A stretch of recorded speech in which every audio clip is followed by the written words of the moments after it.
नमस्कार, ABC channel में आपका स्वागत है। मैं हूं सचिन श्रीवास्तव और आप मेरे साथ देखेंगे आजमगढ़ से जुड़ी खबरें। आइए नजर डाल लेते हैं आज की खास खबरों पर। खबर के प्रायोजक हैं Dalim Sunbeam school, Tiwaripur, Mau road, Sidhari, Azamgarh. Admission open play group 2 class 9। Sarvodaya public school, Harbanshpur, Azamgarh. Admission open for classes nursery to 9th and 11th। Kashi Gomti jewellers, a wing of Kashi Gomti group, निकट भंवरनाथ मंदिर, Ayodhya road, Azamgarh. Sai international school, Pura Pande, Bhaduli बाजार। Affiliated to ICSE board, New Delhi. Azamgarh का best English medium school. Admission open. GD global school, Kartalpur bypass, Azamgarh. Admission open for classes nursery to 9th and 11th। HMPS Kartalpur bypass, Sarai Mandraj, Azamgarh. Admission open nursery to class 9th and 11th। और lifestyle furniture, Belnadi, Azamgarh. Azamgarh के तरवा थाना क्षेत्र में सन्नी कुमार पुत्र हरिकांत निवासी उमरी थाना तरवा के थाना लॉकअप के शौचालय में सोमवार को फांसी लगाकर आत्महत्या की घटना को लेकर थाना के जितेंद्र कुमार सिंह ने मुकदमा दर्ज कराया है। आरोप के अनुसार बलवंत पुत्र बल्ली निवासी पलिवार थाना बहरियाबाद जनपद गाजीपुर, महेश सोनी पुत्र स्वर्गीय रामसमुद सेठ निवासी बड़कापुरा थाना तरवाम, अजय कुमार पुत्र कांता प्रसाद निवासी पिलखुआ थाना महनगर, मधुबन राम पुत्र प्रमोद राम निवासी बरहता थाना तरवाम, चंदन राम पुत्र छवि लाल निवासी बरहता थाना तरवाम, राकेश यादव पुत्र लोकनाथ यादव निवासी पट्टी भिखारी थाना तरवाम, रोहित कुमार पुत्र रमेश राम निवासी भिलिहिली थाना तरवा, विशाल सिंह पुत्र रामनवल सिंह निवासी असधीरपुर थाना तरवा, मुकेश कुमार निवासी कबूतरा थाना तरवा, संजय राम पुत्र लक्ष्यराम निवासी बरहेता थाना तरवा, महेश कुमार पुत्र कुजन राम निवासी फतेहपुर लोहानपुर थाना महनगर, जैकी पुत्र संतलाल राम निवासी फतेहपुर लोहानपुर थाना महनगर, शिवम पुत्र दरसू राम निवासी फतेहपुर लोहानपुर थाना महनगर व 30-40 अज्ञात व्यक्तियों ने थाना स्थानीय के परमानपुर चौराहे पर लाठी डंडा व ईंट पत्थर लेकर प्रशासन के विरुद्ध नारेबाजी करते हुए परमानपुर चौराहे पर जाम लगा दिया, जिससे यातायात व्यवस्था पूर्णतः बाधित हो गया, जिससे सभी प्रकार के वाहन, रोडवेज, बस, एम्बुलेंस आदि का आवागमन बाधित हो गया। उक्त सूचना पर कई थाना और सेल के प्रभारी मौके पर पहुंचे थे। मौके पहुंचे पर जाम कर रहे लोगों को समझाने की कोशिश की, लेकिन बलवाई प्रदर्शनकारी एकाएक उग्र हो गए। एक राय होकर गाली गलौज व जान से मारने की धमकी देते फसाद करने लगे। हाथों में लाठी डंडा, सरिया व ईंट पत्थर आदि लेकर जान से मारने की नियत से हमला कर दिए और पुलिस बल पर पत्थरबाजी करने लगे। मौके पर शांति व्यवस्था ड्यूटी में मौजूद निरीक्षक अखिलेश मौर्य, प्रभारी मॉनिटरिंग सेल आजमगढ़ को मारपीट कर गंभीर रूप से घायल कर दिए व प्राणघातक हमले से उनका पैर टूट गया व अन्य पुलिसकर्मी घायल हो गए।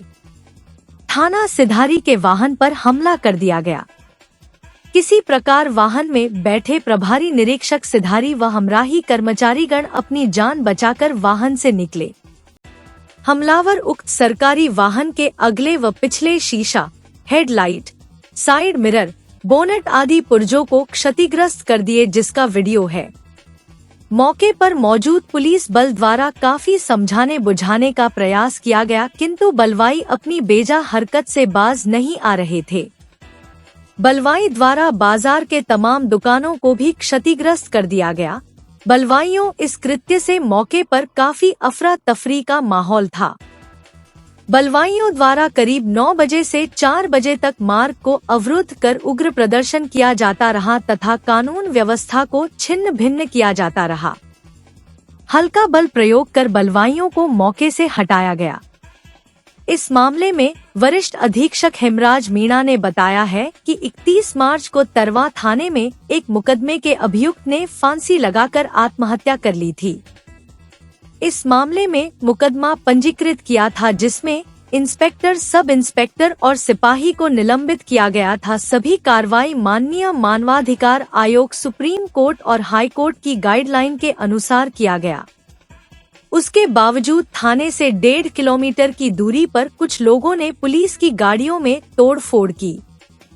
इसमें मृतक के परिवार का कोई नहीं था। तोड़फोड़ में सिधारी थाने और पीएसी की गाड़ी में तोड़फोड़ की, जिसमें से 14 लोगों चिन्हित किया गया, जिनके खिलाफ मुकदमा पंजीकृत किया गया है। इन सभी के विरुद्ध कड़ी से कड़ी कार्रवाई की जाएगी।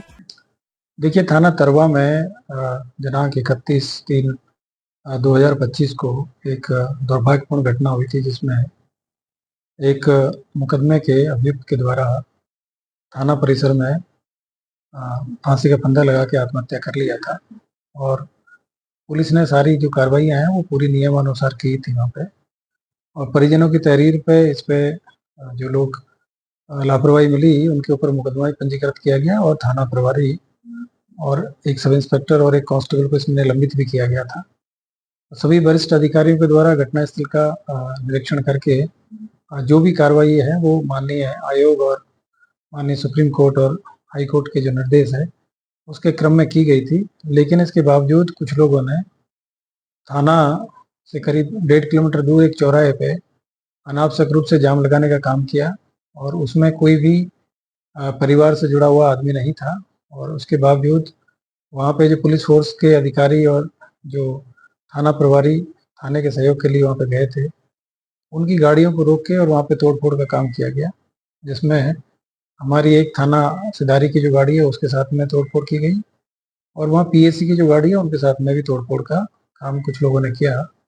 उन सभी लोगों को चिन्हित किया गया है और उनके विरुद्ध करीब 14 लोग हैं जो कि अभी तक जिनको वीडियो फुटेज के आधार पर चिन्हित किया गया, उनको नामजद करते हुए मुकदमा पंजीकृत किया गया है। और कुछ इसमें अज्ञात लोग हैं, उनकी पहचान उसमें की जा रही है। और इस तरह के जो लोग हैं इनको बार बार समझाया गया था। परिवार के लोगों ने भी जाके इनसे अपील की थी कि किसी प्रकार की शांति व्यवस्था को प्रभावित ना करें, लेकिन कुछ लोगों ने अपने निजी हित के माध्यम से और उन्माद फैलाने के उद्देश्य से षड्यंत्र करते हुए और वहाँ पे हमारी जो पुलिस की गाड़ियाँ हैं उनको तोड़ने का काम किया। और अनावश्यक रूप से उस दिन ईद का एक बहुत ही महत्वपूर्ण त्यौहार था, जिले की जो कानून व्यवस्था है उसको प्रभावित करने का जो खुद से प्रयास कुछ लोगों ने किया था, उन लोगों को चिन्हित किया जाएगा और उनके विरुद्ध इसमें कड़ी से कड़ी कार्रवाई है वो की जाएगी। इसमें हमारे 2 पुलिसकर्मियों को चोट लगी है। एक वहाँ पे इंस्पेक्टर थे, उनके पैर में चोट लगी है, और एक वहाँ पे और एक पुलिसकर्मी थे, उनको भी चोट लगी है। तो उनका इलाज अभी कराया जा रहा है। और जो भी लोग इसमें जो आइडेंटिफाई हो रहे हैं, जो उन्मादी लोग हैं, उन सबके खिलाफ इसमें कड़ी से कड़ी कार्रवाई जो करने का कार्य किया जाए। आजमगढ़ जिले के जियनपुर कोतवाली के फैजुल्लाह गांव में हुई हत्या का 24 घंटे के अंदर खुलासा करते हुए हत्यारोपी को गिरफ्तार कर पुलिस ने हत्या में प्रयुक्त कुदाल, मोबाइल फोन, आधार कार्ड बरामद किया है। पुलिस ने बताया कि आरोपी की प्रेमिका से उसके दोस्त की नजदीकी बढ़ गई थी, जिससे आक्रोशित आरोपी ने अपने दोस्त को भोजन करने के लिए घर बुलाया और हत्या की वारदात को अंजाम दिया। मऊ जिले के मोहम्मदाबाद कोतवाली के खलिसा गांव निवासी राकेश पुत्र रामदुलारे और आजमगढ़ के जियनपुर कोतवाली के फैजुल्लाह निवासी शैलेश पुत्र अंबिका दोनों टाइल्स लगाने का काम करते थे और दोनों की आपस में गहरी दोस्ती भी थी। शैलेश अजमतगढ़ की एक युवती से प्रेम करता था और जब भी उससे मिलने के लिए वह जाता तो साथ में राकेश को लेकर जाता। इस दौरान उसके मोबाइल से उस युवती का मोबाइल नंबर निकालकर राकेश भी बात करने लगा। इसकी जानकारी जब शैलेश को हुई तो वह राकेश से नाराज हो गया और दोनों की दोस्ती में दरार पैदा हो गई। इस बीच शैलेश गुजरात चला गया, लेकिन उसने राकेश को रास्ते से हटाने का प्लान बनाना शुरू किया और 15 दिन पहले वह गुजरात से घर आया। एसपी ग्रामीण चिराग जैन ने बताया कि घर आने के बाद शैलेश ने 31 मार्च को अपने दोस्त राकेश को घर पर भोजन के लिए बुलाया। रात में दोनों भोजन के बाद गांव के बाहर मकान पर एक साथ सो गए। देर रात प्लान के अनुसार शैलेश ने कुदाल से राकेश के सर पर प्रहार कर मौत के घाट उतार दिया और कुदाल व मोबाइल को पास के खेत में छिपाकर भाग गया। जियनपुर कोतवाल जितेंद्र बहादुर सिंह में हमरा ने मुखबिर की सूचना पर शैलेश पुत्र अंबिका निवासी फैजुल्लाह जहीरुल्लाह थाना जियनपुर जनपद आजमगढ़ को फैजुल्लाह जहीरुल्लाह चट्टी थाना जियनपुर गिरफ्तार कर लिया। उसकी निशानदेही पर घर के पीछे स्थित प्याज के खेत में झाड़ झंखाड़ के नीचे से कुदाल व मृतक का मोबाइल बरामद हुआ। देखिए, कल हमको ये सूचना प्राप्त हुई थी कि थाना जियनपुर के फैजुल्ला गांव में एक व्यक्ति की लाश कमरे में पड़ी हुई है। इस सूचना पर थाना जियनपुर की पुलिस पहुंची। वरिष्ठ अधिकारियों द्वारा भी घटनास्थल का निरीक्षण किया गया। इसमें प्रथम दृष्टया जो जांच की गई उसमें पाया गया कि व्यक्ति को किसी के द्वारा कुदाल से मारा गया है और जिससे इसकी हत्या हुई है। इस सूचना के पश्चात परिजनों से तहरीर प्राप्त कर मुकदमा दर्ज किया गया, जिसमें इसके दोस्त शैलेश के विरुद्ध परिवार और उसके परिवारजनों के विरुद्ध वादी ने मुकदमा दर्ज कराया। इसकी जब छानबीन की गई तो यह तथ्य प्रकाश में आया जो इसका दोस्त है, उसकी दोस्त और ये दोनों साथ में टाइल्स का काम करते थे। जो मृतक है उसका एक लड़की से संबंध था, एक साल से उसके साथ बातचीत करता था, प्यार मोहब्बत की उससे बात करता था। ये लड़का जो दोस्त है उसका भी उससे संपर्क हो गया लड़की से, और वो दोस्त भी मृतक की गर्लफ्रेंड लड़की से बात करने लगा, जिसका इसको बहुत रोष होने लगा और कई बार इसने समझाने का प्रयास किया लेकिन वो नहीं माना। इसने तभी से यह योजना बना ली कि मुझे इसको रास्ते हटाना पड़ेगा, तभी ये लड़की मेरे को मिलेगी। इस योजना के तहत इसने कल रात में उसको अपने घर बुलाया और घर बुलाकर ये दोनों बातचीत की और रात में जब सो गए, गहरी नींद में आ गया वो लड़का, तो रात में 1 बजे लगभग उसने कुदाल से 2 प्रहार करके इसकी हत्या कर दी और उसको वहीं छुपा के भाग गया। इसकी गिरफ्तारी कर ली गई है। इसके निशानदेही पर कुदाल भी बरामद कर लिया गया है तथा इसका मोबाइल भी बरामद किया गया है मृतक का। आगे ये विधिक कार्रवाई की जा रही है। जो भी आगे तथ्य प्रकाश में आएंगे उनके आधार पर अग्रिम विधिक कार्रवाई की जाएगी। सर, जिस प्रकार से घटना को कार्य किया गया, पुलिस ने 24 घंटे का त्वरित कार्य करते हुए कैसे पता चला, क्या जांच की पुलिस ने, त्वरित कार्रवाई में क्या निकला? देखिए, चूँकि गांव में पूछताछ की गई और परिवारजनों से पूछताछ की गई तो पहले तथ्य में यही आ गया कि दोनों की दोस्ती बहुत अच्छी गहरी थी और किसी लड़की का चक्कर था। तो हम लोगों ने इसके CDR का भी अवलोकन किया और आसपास में पूछताछ की गई तो सभी तथ्य एकदम खुल के सामने आ गए कि हाँ, इस लड़की के चक्कर में इसने ये घटना कारित की है। जब लड़के को पकड़ लिया गया, हिरासत में लिया गया, तो उसने भी कबूल किया कि मैंने ये घटना कारित की है और इस तरह से कारित की। इसमें सर प्रेमिका का कोई एंगल लिया है पुलिस की छानबीन में? नहीं, प्रेमिका की मौजूदगी नहीं थी, ना उसकी कोई इसमें योजना अभी तक प्रकाश में आई है। आगे की इसमें कार्रवाई कर रही है और भी जांचें इसमें आ रही हैं और कोई भी इन्वॉल्व होता है तो उसकी दी डिस्ट्रिक्ट बार एसोसिएशन के पदाधिकारियों व सदस्य कार्यकारिणी समिति के वार्षिक निर्वाचन के लिए प्रत्याशियों ने बुधवार को नामांकन पत्र दाखिल किए। इनमें अध्यक्ष, वरिष्ठ उपाध्यक्ष, मंत्री पद के लिए 3 उम्मीदवारों ने, उपाध्यक्ष के 2 पद के लिए 2 उम्मीदवारों, कनिष्ठ उपाध्यक्ष, कोषाध्यक्ष, सहमंत्री प्रशासन, सहमंत्री पुस्तकालय के 1 पद के लिए 1 उम्मीदवारों ने ही अपना नामांकन पत्र दाखिल किया। उनके नामांकन पत्र वैध पाए जाने पर उनका निर्विरोध निर्वाचन तय है। इसी तरह कनिष्ठ कार्यकारिणी समिति के 6 पदों के लिए 6 उम्मीदवारों ने नामांकन पत्र भरा है। वहीं वरिष्ठ कार्यकारिणी समिति के 6 पदों के लिए 9 उम्मीदवारों ने और सहमंत्री प्रकाशन के 1 पद के लिए 2 उम्मीदवारों ने नामांकन पत्र दाखिल किया है। अध्यक्ष के 1 पद के लिए अरविंद कुमार पाठक, बलिराम यादव और भृगुनाथ राम ने नामांकन किया है। मंत्री के 1 पद के लिए मोहम्मद रफीक, रणधीर सिंह व रविशंकर यादव ने अपना नामांकन पत्र दाखिल किया है।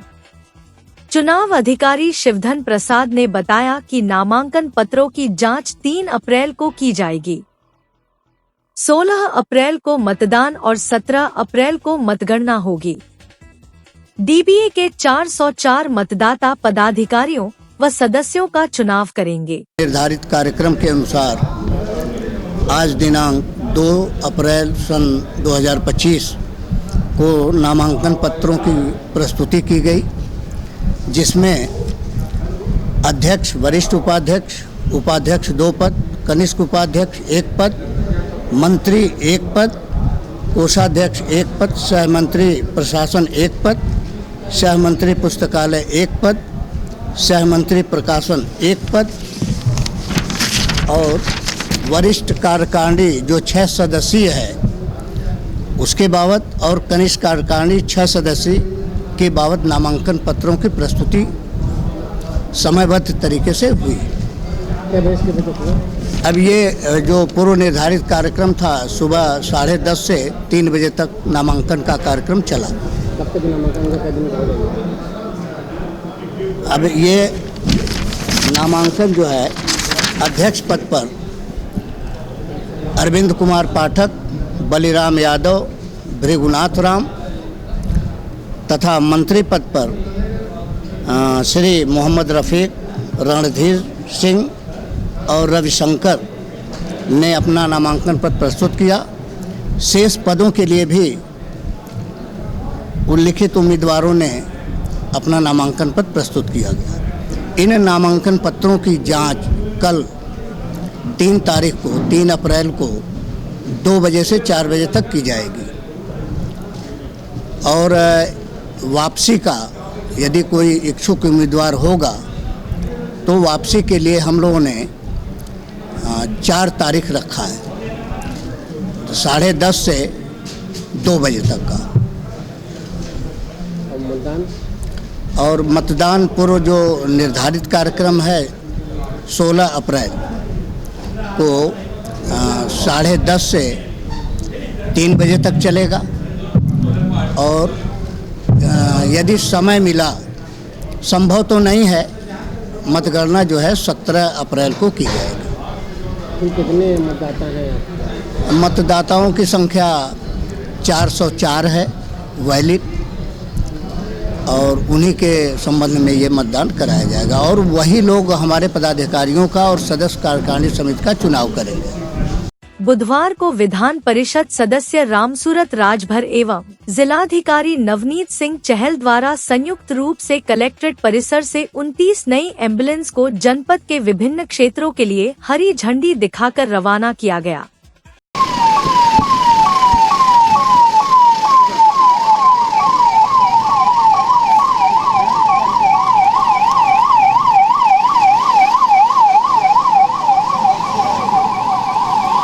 विधान परिषद सदस्य ने कहा कि केंद्र सरकार एवं प्रदेश सरकार चिकित्सा एवं शिक्षा आदि विषयों पर पूरी तरह संवेदनशील है।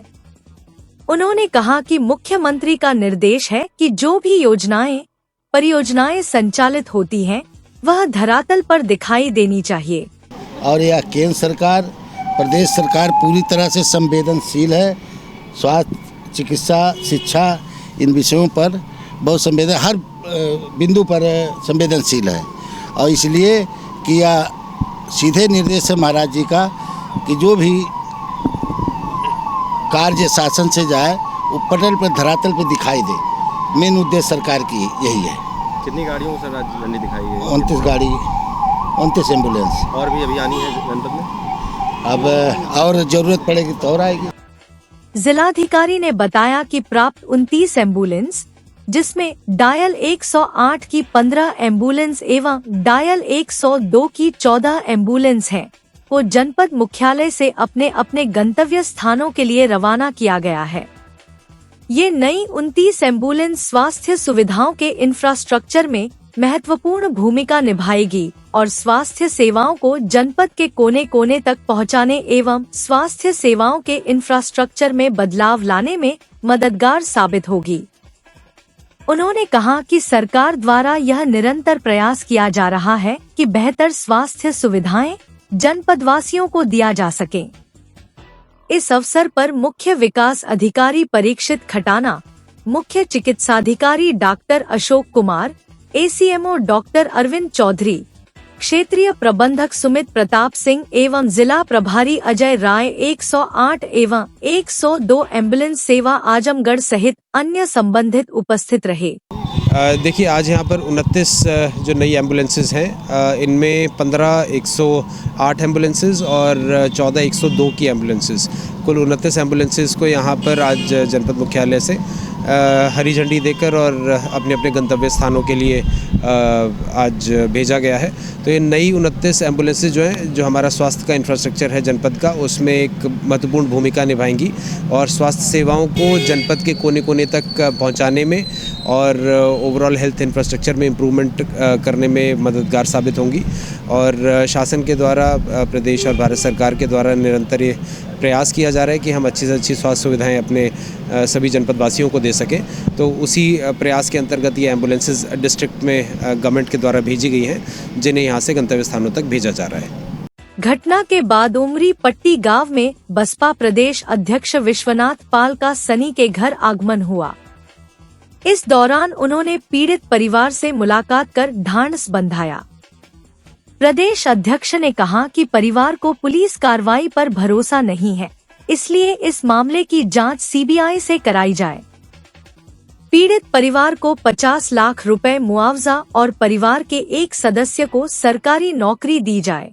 निश्चित है कि जो ये गांव में घटना हुई है, ये तरवा थाना के अंतर्गत ये गांव है आपका, क्या बोलते हैं इसको, उमरी, और यहाँ पर ये पीड़ित के जो मृतक हैं उनके पिताजी हैं। अभी इनसे मेरी मुलाकात हुई है। जो इनका कहना है और जो, क्योंकि इनके घर वालों का जो ये मानना है कि पुलिस, कोई भी मामला था तो पुलिस पकड़ के ले गई तो उनको चालान कर देना चाहिए, जेल भेजना चाहिए। 29 तारीख को पकड़ करके पुलिस ले गई, 29 को चालान नहीं किया, 30 को चालान नहीं किया, और 30 को ये रात में 10 बजे तक खाना वाना ले करके गए थे। तब तक वो पूरी तरह स्वस्थ था, कोई उसके मन में इस तरह कोई विचार नहीं थे जो इस तरह का आरोप लगाए जा रहे हैं। निश्चित है कि 31 तारीख को जब उसकी बॉडी मिली है तो इन लोगों का कहना है कि पुलिस की प्रताड़ना से उसकी डेथ हुई है। तो अगर इस तरह का मामला है तो इसमें इनके परिवार की मांग है, मेरी भी मांग है कि इसमें, क्योंकि पुलिस की प्रताड़ना से मृत्यु हुई है जो इनके घर वालों का कहना है, तो इसमें इनका कहना कि सीबीआई जांच हो जाए। अगर जांच नहीं होगी तो निश्चित है कि पुलिस लिपापोती कर देगी। तो ये मेरी सरकार से मांग है, क्योंकि इस तरीके से ये पहली घटना नहीं है। मैं थाने में देख रहा हूँ, अभी अलीगढ़ में इस तरह की घटना हुई, आगरा में हुई थी, एक कासगंज में हुई थी, फिर ये घटना आपके आजमगढ़ में हुई है। ये पुलिस प्रशासन के लोग किस तरीके से, कोई इस तरह आतंकवादी तो था नहीं, इतनी प्रताड़ना करने की जरूरत थी जिससे उसकी डेथ हो जाए। तो इसकी अगर इनके परिवार के लोगों की मांग है कि सीबीआई जांच हो, तो निश्चित है ये मेरी भी मांग है। क्योंकि जैसे ही खबर बहुजन समाज पार्टी के राष्ट्रीय अध्यक्ष मान्या बहन जी को ये मिली है, तो मान्या बहन जी के निर्देश पर मैं आया हूँ। मान्या बहन जी ने कहा कि जा करके परिवार से मिल करके पूरी जानकारी लेकर के आओ कि इस तरीके से क्या हुआ। तो ये जानकारी मुझे जो मिली है कि इनकी प्रताड़ना, पुलिस की प्रताड़ना से थाने में उनकी डेथ हुई है, जो परिवार के लोगों को कहना है।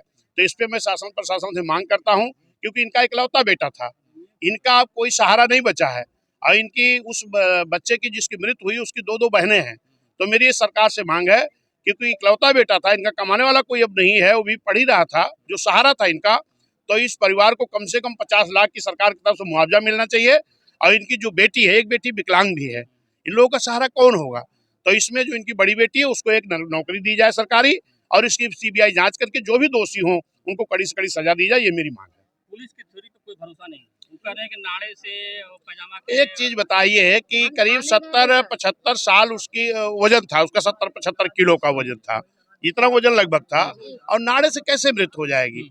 फिर आप तो अक्सर ये जानते हो कि थाने में अगर मुलजिम है तो अगर उसको बाथरूम भी जाना होता है तो उसके साथ कोई न कोई पुलिस साथ में जाती है। तो पुलिस क्या कर रही थी इस तरीके से? अगर वो ये कह रहे हैं तो ये तो फिर गैर जिम्मेदाराना जवाब उनका है। कुल मिला के प्रशासनिक लिपापोती है, निश्चित लिपापोती है। जो उनके परिवार के द्वारा मुझे जानकारी मिली है कि इसमें ये प्रशासन के लोग लिपापोती कर रहे हैं। इसमें सही जांच होकर के न्याय मिलना चाहिए। जो भी दोषी हों उनको सस्पेंड किया जाए, उनके खिलाफ FIR हो, उनको जेल जाना चाहिए। और सरकार से मेरी मांग है कि इस तरीके की घटनाएं पूरे उत्तर प्रदेश में, खास तौर पर मैं देख रहा हूँ SC ST पिछड़ा जो गरीब लोग हैं, इनके साथ जो अन्याय हो रहा है, इसको सरकार को संज्ञान में लेना चाहिए, इनको न्याय देना चाहिए। आजमगढ़ पुलिस भरोसा आपको नहीं, अगर पुलिस पे भरोसा, पुलिस के अंदर ही उसकी मृत्यु हुई है, तो परिवार का लोगों का कहना है कि जब पुलिस के प्रताड़ना से मृत्यु हुई है तो इनके परिवार कहना है कि पुलिस पर मुझे भरोसा नहीं, इसकी CBI जांच हो। तो इन परिवार के साथ मैं खड़ा हूँ।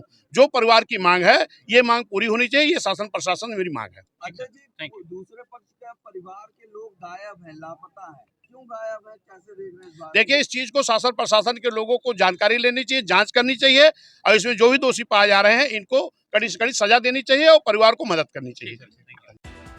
तरवा थाने में हुई उमरी पट्टी गांव के युवक सनी की मौत का मामला ठंडा होने का नाम नहीं ले रहा है। परिवार के लोगों को पुलिस प्रशासन पर भरोसा नहीं है। वह उक्त मामले की सीबीआई जांच की मांग कर रहे हैं ताकि इस मामले में सनी को न्याय मिल सके।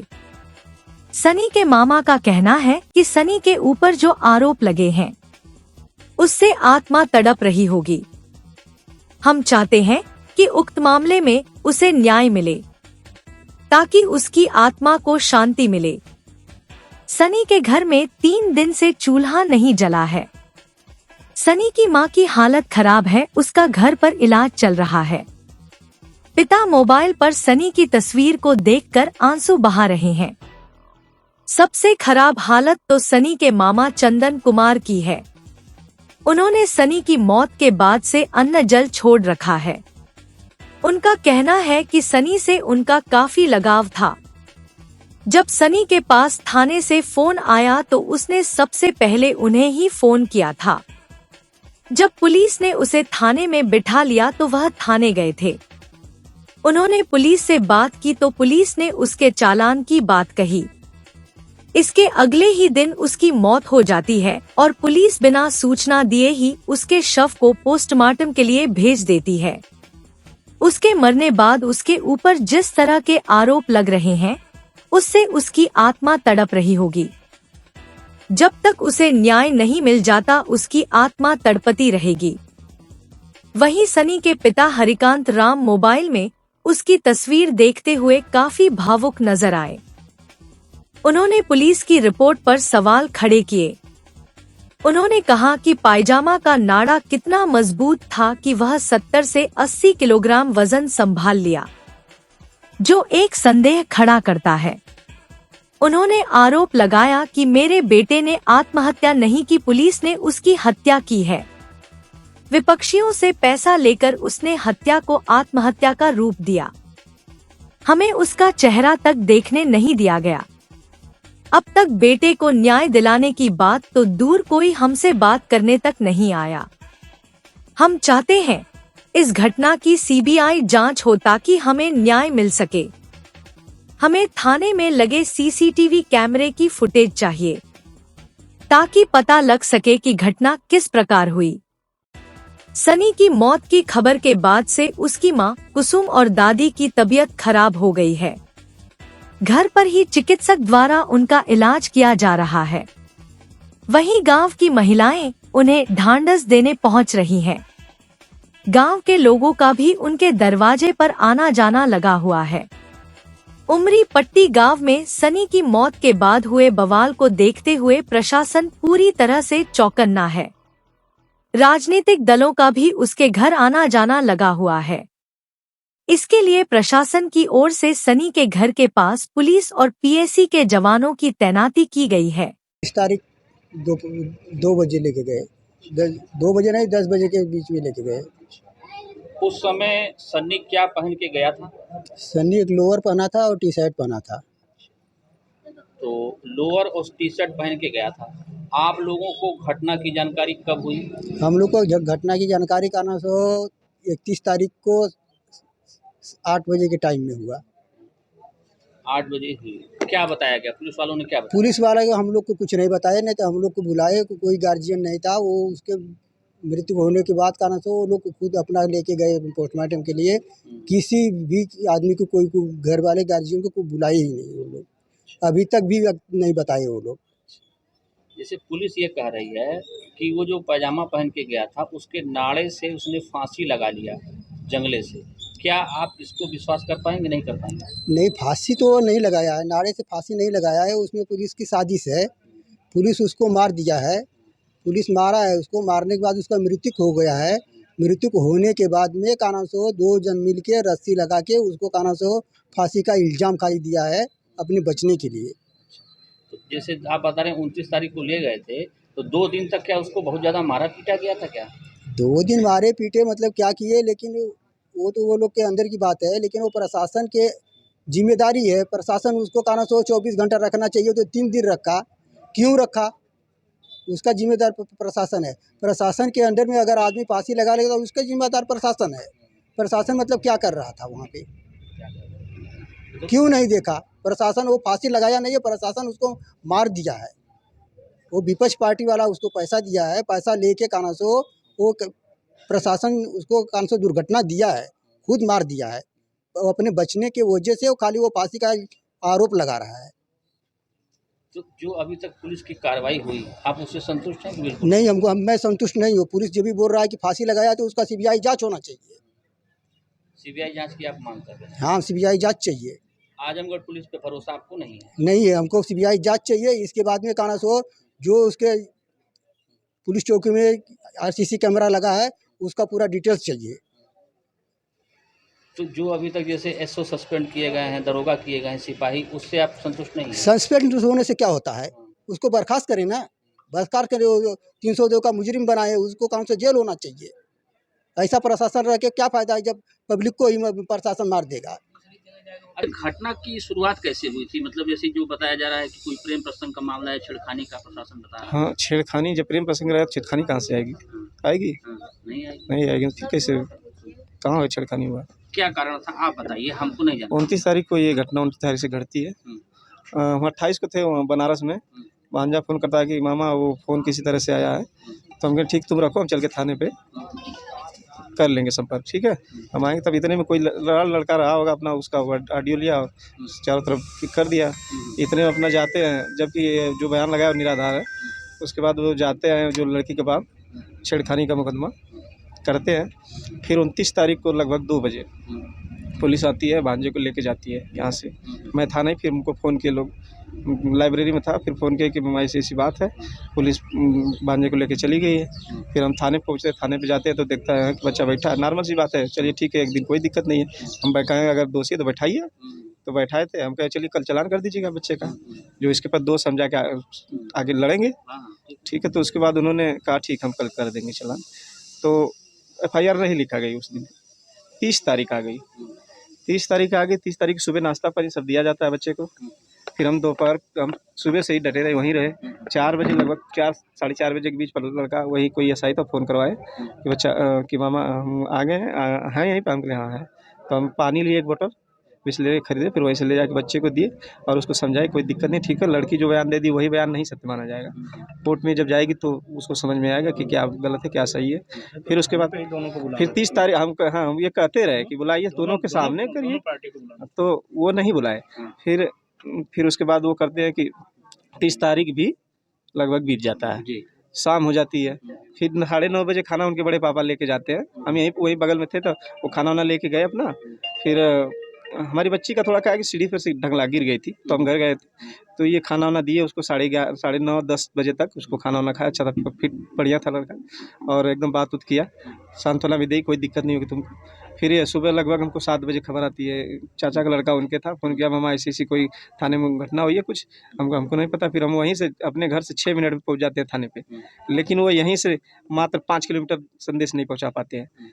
तो हम जाते हैं तो इनके बड़े पापा बोलते हैं कि ये कांस्टेबल बता रहे हैं कि बच्चे को डेथ हो गया, और बता रहे हैं कि फांसी उसी लगाया था। तो हम कहे ठीक है, हमको सूचना देना चाहिए ना, बच्चा अगर उसको अगर कुछ फांसी उसी कुछ भी ऐसा समस्या थी तो हम सामने हमारे कुछ वीडियो बनाए होते तुम लोग। फिर अगर बात दीजिए एक आम नागरिक के घर कोई फांसी लगा लेता है तो ये लोग कहते हैं तुम छूना मत कोई, अगर जो छू देता है तो उसके ऊपर मुकदमा लग जाता है, जांच करवाते हैं। ठीक है, तो उसके साथ ऐसे क्यों हुआ? उसको बिना बताए हम लोगों को क्यों ले गए सादर लोग? तो जो पुलिस अपना वर्जन दे रही है कि वो पैजामे के नाड़े से लगा लिया, आप लोगों को इस पे विश्वास नहीं? मैम को विश्वास नहीं है। क्या लग रहा है कि पुलिस वालों ने ही प्रताड़ना इतना कर दिया कि मेंटली डिसऑर्डर किए होंगे उसको, उसके साथ कुछ भी हुआ होगा। अब अंदर हम थोड़ा देखे, CC कैमरा उसका चाहिए, कायदे की बात है। उसके साथ 3-4 लोग कैदी बैठे थे उस टाइम रात में। तो ये बताइए, रात में भी उनको चालान कर दिया जाता है क्या? रात में तो नहीं होता, सुबह संडे जाता है।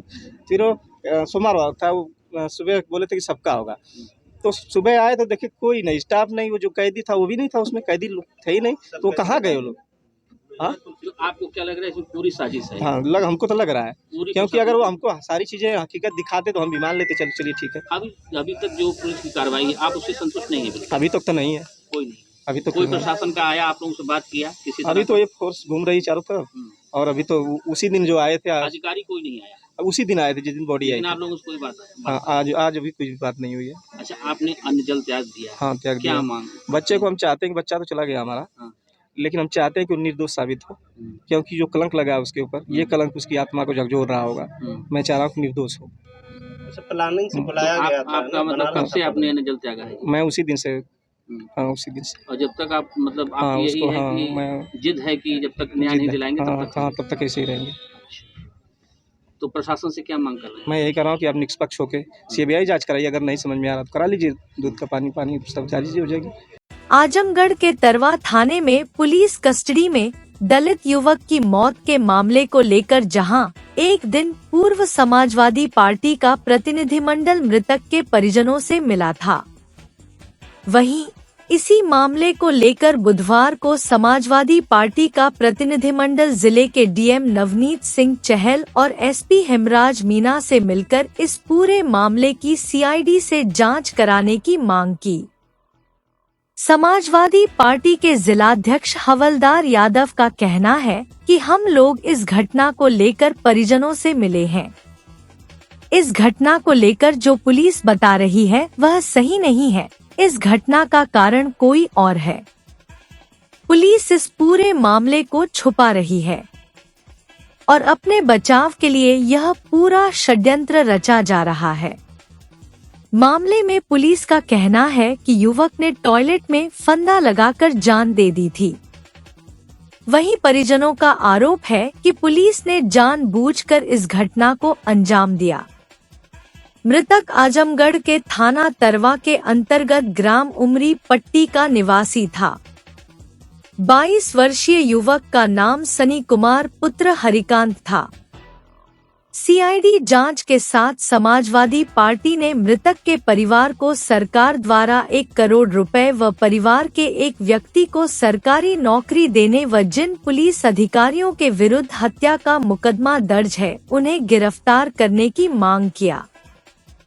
प्रतिनिधि मंडल में जिला अध्यक्ष हवलदार यादव, विधायक व पूर्व मंत्री दुर्गा प्रसाद यादव, विधायक डॉक्टर संग्राम यादव, नफीस अहमद, बेचई सरोज, अखिलेश यादव, पूजा सरोज, डॉक्टर HN सिंह पटेल, पूर्व मंत्री डॉक्टर रामदुलार राजभर, अजीत कुमार राव, श्याम देव चौहान, संतोष कुमार गौतम, दीपचंद विशारद, हरिश्चंद्र यादव आदि लोग उपस्थित रहे। आजमगढ़ के शहर कोतवाली क्षेत्र के पहाड़पुर मोहल्ले में प्रशासन ने कोर्ट के सख्त आदेश के बाद एक व्यक्ति की जमीन पर लंबे समय से चले आ रहे अवैध कब्जे को हटाने की कार्रवाई की। यह कार्रवाई तब की गई जब आदेश के बाद भी कब्जाधारियों ने मकान को खाली करने में आनाकानी दिखाई। प्रशासन की टीम ने मौके पर पहुंचकर अतिक्रमण हटाया और पीड़ित पक्ष की संपत्ति को मुक्त कराया। जानकारी के अनुसार शहर कोतवाली क्षेत्र के पहाड़पुर मोहल्ला निवासी अबुजैद अंसारी उर्फ सज्जू ने बताया कि उसने वर्ष 1999 में जिन्नत आबी से 110 कड़ी जमीन अपने पिता के नाम पर बैनामा लिए थे। इस मकान में नजीर अहमद रह रहे थे। उन्होंने कहा था कि उनके फूफा ने इस जमीन को उन्हें दे दिया है, यह प्रॉपर्टी हमारी है। इसका उन्होंने मुकदमा भी किया था। मुकदमा लड़ने में 26 वर्ष का समय लग गया। इस दौरान सिविल कोर्ट, सेशन कोर्ट व हाई कोर्ट तक मुकदमा चला। अब कोर्ट ने फैसला दिया और प्रशासन को कब्जा दिलाने का आदेश दिया। अब तक इस जमीन पर नजीर व नसीम अहमद का कब्जा था। कोर्ट के अमीन व अन्य कर्मचारी यहाँ पर उपस्थित हैं। किसी प्रकार का गलत कार्य नहीं हो रहा था। वहीं दूसरे पक्ष के नसीम अहमद ने कहा कि मेरे बाप दादा यहीं पर रहते थे, यह आबादी जमीन थी, मेरे सिर से छत छीन लिया गया है, कम से कम मेरे सिर का छत न छीना जाए। ज़मीन हमारी जो है वो 110 कड़ी के आसपास है और इसका बैनामा हमने जिन्नक आदि से लिया है, अपने पिताजी के नाम से और माताजी के नाम से है। और इसका बैनामा जो हुआ 1999 में नज़ीर अहमद इसमें रह रहे थे। उन्होंने कहा कि हमारे फूफा ने हमको दे दिया है और ये प्रॉपर्टी हमारी है, जिसका मुकदमा उन्होंने किया। मुकदमे के हिसाब से 26 साल लग गए। इन 26 सालों में civil court, session court, high court चलता आ रहा है। अब ये सारी चीज़ें हो जाने के बाद न्यायालय ने हमको दिया है, और न्यायालय देने के बाद जो है अब ये बोल रहे हैं कि गलत तरीके से इस पे कब्जा किया जा रहा है। अब तक किसका कब्जा था? अब तक नज़ीर अहमद और नसीम अहमद अवैध कब्जा था ये जी। तो आप कोर्ट से जीत कर आए? हाँ, कोर्ट से जीत कर आए। जमीन थी? लगभग 4 बिस्वा है। ये बताइए, अगर कोर्ट ने आपको आदेश किया है खड़े करने का, फिर भी ये कह रहे हैं कि नहीं गलत हो रहा मेरे साथ, तो क्या कोर्ट इनके साथ गलत कर रही है? कोर्ट के अमीन हैं, मुंशी हैं, पूरा कोर्ट यहाँ पर आया हुआ है, कोर्ट का आदेश है, सारे पेपर्स हैं, आप उसको चाहें तो देख सकते हैं। और कोर्ट ने प्रशासन को आदेश किया है, कप्तान साहब का आदेश है, सारी चीज़ें आदेश के तहत हो रही हैं, इसमें कोई कुछ भी इनलीगल नहीं हो रहा है। और 26 सालों के बीच में हम तो, हमारा और उनका जो फासला है मात्र 500 मीटर की दूरी पे है। इन 26 सालों में हम लोगों के बीच में 151 भी नहीं हुआ है। ये था कि कोर्ट जब फैसला करेगी तो उसी के तहत हम मानेंगे जी। न्यायालय पे हमको भरोसा था। ये 90 एल की बात कर रहे हैं, 90 एल? हाँ, उसका भी मुकदमा चला है, 5 साल उसका भी चला है, उसको सारी चीज़ें दिखाई जा रही हैं, मगर ये गलत तरीके से लोगों को बुलाए हैं। जो वकील नहीं थे इनके, उनको बुलाया गया है, और कल की डेट में इन्होंने वकालतनामा लगाया है कि ये मुकदमा जो है हम देखेंगे इसको।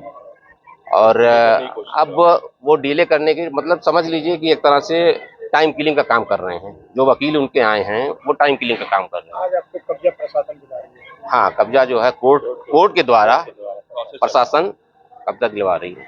आप दादा तो जन्म से इस मकान में यह आबादी की ज़मीन है, और तब से आज तक आवाज़ चले आए।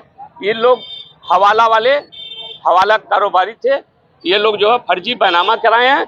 हमारी ये ज़मीन जो है 216 कड़ी कागज़ मेरे पास है, 216 कड़ी का। इन्होंने बैनामा 90 कड़ी कराया है। 90 कड़ी प्रशासन सबको मिला करके हमारी सारी ज़मीन जो है 216 कड़ी ये लोग कब्जा कर लिए। अच्छा, कोर्ट का आदेश, कोर्ट का आदेश है सिर्फ यल तक। कोर्ट का आदेश सिर्फ यल तक। आप कागज में देख लिए, अगर यम होगा तभी छोड़ कर मैं चला जाऊंगा। कैसे पूरा? नहीं, मैं तो अदालत के, मैं जो है कोई एकदम, मैं अदालत के साथ हूँ, और अदालत मेरे साथ है, प्रशासन मेरे साथ है। मैं कभी कोतवाल साहब सुबह से मेरे साथ हैं, उनके कहने पे मैं साला ताला खोल दिया जी। हाँ, ये है। अब मेरे बाप कैसे रहते थे, मेरे दादा कैसे, मुझे क्या मालूम जी। अब ये लोग जो है बैनामा का 90 कड़ी का इनका बैनामा, ऐसा आप उनका बैनामा देख लीजिए। अगर 91 कड़ी है तो कुल ले लीजिएगा। 90 कड़ी का बैनामा है, 60 कड़ी लुकमान का है, 30 कड़ी रिजवाना बेगम का है। अब मेरी जमीन 216 कड़ी है, कागज में 216 कड़ी। मैं कह रहा हूँ ठीक है 90 कड़ी ले आओ, तब वो 126 कड़ी मेरे बचेगी। 126 कड़ी सर मेरी तो जमीनियाँ बचेगी। हम कहें आधा ले लो यार, मेरा सर छुपाने के लिए मुझे जगह दे दो यार, आधा ले लीजिए 126 में, और आधा ले लो यार सर, मुझे वतन चाहिए ना। आबादी की जमीन है, मैं आबाद था ना, मुझे तो बर्बाद कर दिया आप लोगों ने। अब मैं किससे कहूँ, मेरे बाल बच्चे तो रोड पे है। Dalim Sunbeam school, Tiwaripur, Mau road, Azamgarh. Admission open for new session, play group 2 class 9।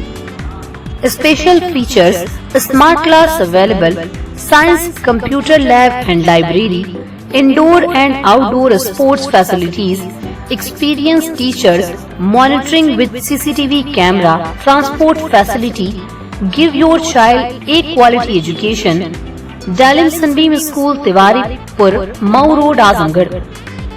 Sai international school, जहां हर दिन एक नई शिक्षा की शुरुआत है। Modern education system, smart classrooms, expert teachers और एक ऐसा एनवायरनमेंट जहां हर बच्चा अपने सपने सच करता है। पढ़ाई के साथ साथ स्पोर्ट्स, आर्ट और एक्स्ट्रा एक्टिविटीज। आजमगढ़ का बेस्ट इंग्लिश मीडियम स्कूल, जहां हर बच्चे को मिलता है परफेक्ट एजुकेशन। एडमिशन ओपन आज ही जुड़े साई इंटरनेशनल स्कूल से, जहां हर कल नई उम्मीद के साथ रोशन होता है।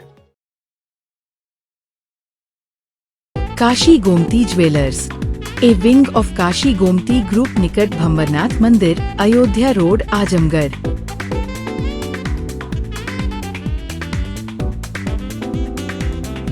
गोल्ड, डायमंड और सिल्वर की ज्वेलरी का विशाल संग्रह।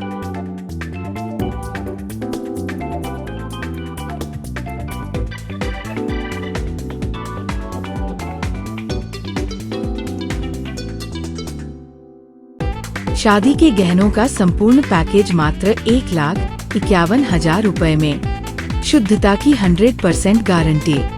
खूबसूरत लम्हों को बनाएं और यादगार। पहुँचे काशी गोमती ज्वेलर्स, निकट भंवरनाथ मंदिर, Ayodhya road, Azamgarh. Lifestyle furniture, Belnadi, Azamgarh. सभी प्रकार के फर्नीचर एवं इलेक्ट्रॉनिक सामानों की भरपूर रेंज उपलब्ध। हमारे यहाँ EMI की सुविधा 0% ब्याज पर उपलब्ध। इलेक्ट्रॉनिक सामानों में LED TV, refrigerator, washing machine, air conditioner, air cooler, deep freezer, water cooler, mixer, juicer, iron, fan, induction, battery, inverter, electric geyser, gas geyser, आटा चक्की इत्यादि।